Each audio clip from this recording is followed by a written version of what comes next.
Welcome back to my episode na naman mga Lods. Ang buhay natin ay ganyan talaga mga Lods. Buhay tendero tayo ngayon mga Lods.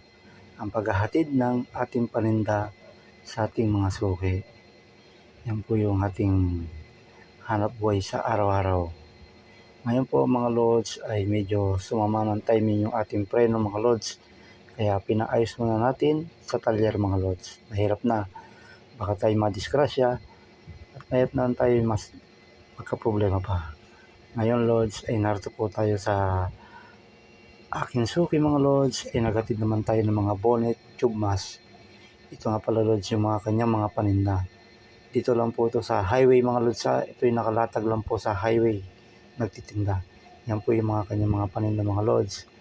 Kompleto po yung mga paninda ng ating suki mga Lods. Meron po yung mga manggas, may mga sticker din pong paninda yung mga Lods, saka mga kapote, yan, at sari-sari po mga belt bag at mga meron din po siyang mga long sleeve na paninda mga Lods. Yan po hinahatiran din po natin ang mga paninda mga Lods. Dito lang po yan sa Lejano Diparo mga Lods ha.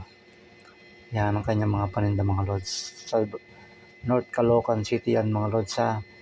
Yung ating suki mga Lods. Nakalatag lang po yan sa highway yan po mga Lods ha. Yan. Sari-sari po yung mga paninda niyan Lods.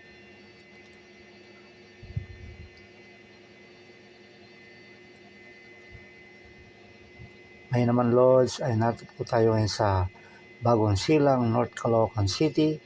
Dito po sa Phase 1. Ngayon po ay hinalukay na naman ang ating mga paninda mga Lods.